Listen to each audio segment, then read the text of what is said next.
Hey everybody, how's it going? My name is Will and welcome to Copper Jacket TV. So we actually have some big breaking news today.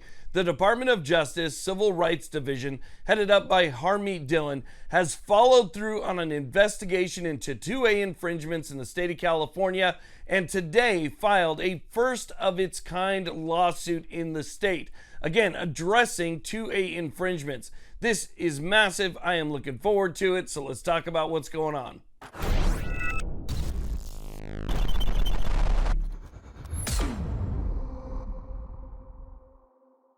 Now, real quick before we get started, if you support content like this, one of the best ways to show your support is simply by hitting that subscribe button. It's free, it only takes a second, but it really does help us out here quite a bit. It helps us spread our message and it lets the platform know that people want to see content like this, which is what allows us to stay on here. So thank you to everybody who subscribes. Okay, so let's go ahead and talk about what's going on here. Now, it shouldn't be a surprise to anyone that a first of its kind lawsuit like this would be filed in the state of California. California is notorious for infringing on people's constitutional rights. As a matter of fact, they have more gun laws on the books than any other state in this country, so they definitely lead the way. But the problem is systematic. It starts from the top down. They have infringements at the state level, the county level, the city level, and the town level, and you have to somehow navigate through all of that. Now, this is in regards to an investigation that was launched months ago. Made a video about it where the Civil Rights Division of the DOJ was investigating infringements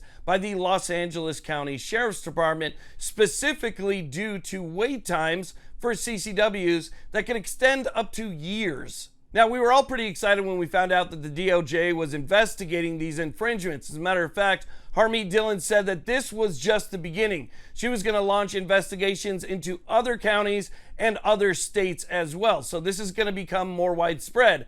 I, for one, however, was waiting to see if anything would actually come of it. Well, this lawsuit is a direct response to that investigation, and the numbers and the infringement that they found is absolutely astonishing. You will not believe these numbers. Let's take a look at the lawsuit. Now, as I read this, try and keep in mind that over 10 million people live in Los Angeles County. It says here in the introduction, number one, the Los Angeles County Sheriff's Department has systematically denied thousands of law-abiding Californians their fundamental Second Amendment right to bear arms outside the home, not through outright refusal, but through a deliberate pattern of unconscionable delay that renders this constitutional right meaningless in practice. Number two, the scope of this constitutional violation is staggering. Between January 2024 and March of 2025, defendants received 3,982 applications for new concealed carry licenses. Of these, they approved exactly 2, a mere 0.05% approval rate that cannot be explained by legitimate disqualifying factors alone. This is not bureaucratic inefficiency, it is systematic obstruction of constitutional rights. Number 3, the mechanics of this obstruction are equally damning. Defendants force applicants to wait an average of 281 days, over 9 months, just to begin processing their application, with some waiting as long as 1,030 days, nearly 3 years. The median delay is 372 days. These delays far exceed California's own statutory requirement that licensing authorities provide initial determinations within 90 days, demonstrating defendants' flagrant disregard for both state law and constitutional obligations. Number 4, the human cost is profound. As of May 2025, approximately 2,768 applications for new licenses remain pending, with interviews scheduled as late as November of 2026, more than 2 years after applications were first submitted. Numerous applicants simply gave up and withdrew their applications, often after waiting months and defendants deliberately stalled process. These are not abstract statistics. They represent thousands of law-abiding citizens who have been stripped of their constitutional right to self-defense outside their homes. Now, I should mention that there are numerous counties, not just in California, but in multiple states that have this exact same problem, where the county will delay you for an unknown period of time, not because they're having staffing issues, not because there's a shortage of manpower, but because this is part of their plan. If they can only approve 0.05% within that time period, that's fewer and fewer people that they actually have to give these permits to, because in a lot of cases, again, people are just giving up. They're just backing out of it because they don't know how long it's going to take. Some people might not even live at the same address by the time they actually get their interview. So this is a delayed tactic. This is what they're doing on purpose. This has nothing to do with any type of personnel shortage or anything like that. There's about 3,000 applicants. They could fly through that if they really wanted to.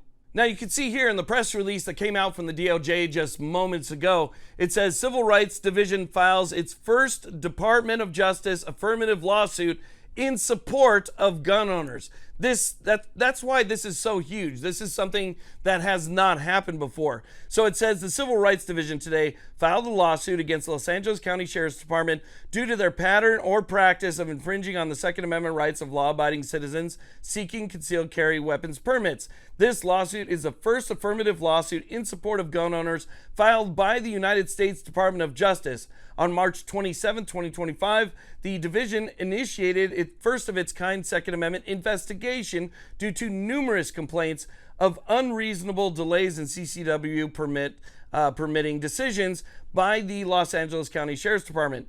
After analysis of the data and documents spanning over 8,000 CCW permit applications, the division today filed suit seeking relief on behalf of law-abiding applicants. Now, for me, this is the problem with permits altogether. You're giving too much power to the counties, too much power to the state to add regulation to those permits, or in this case, simply ignore them. And this is why constitutional carry needs to be the law of the land. Because is it really still a right? If you have to ask the government for a permit for it, if you have to pay a bunch of fees and undergo the training and get a psychological evaluation and go through all of that permitting process just to wait for that amount of time so that you can get, a little card that says the government allows me to carry, and that card expires in 2 years even though it's supposed to be a right. Is it a right at that point, or is it a privilege? To me, it does feel more like a privilege. And again, that's why I think we need to see constitutional carry. And there's a bill in Congress. Congress could pass constitutional carry right away. Why they haven't, I'm not sure. But that would stop things like this from happening.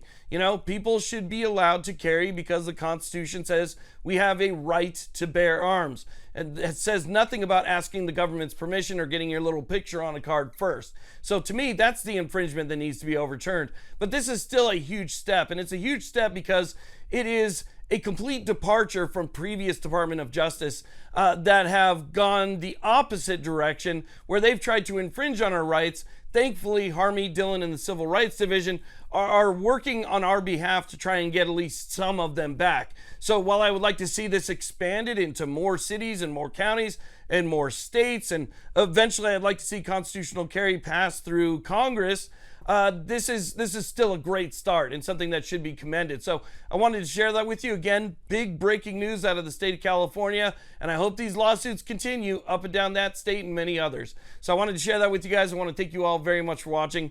I really do appreciate it. Please like, subscribe, and y'all have a great day.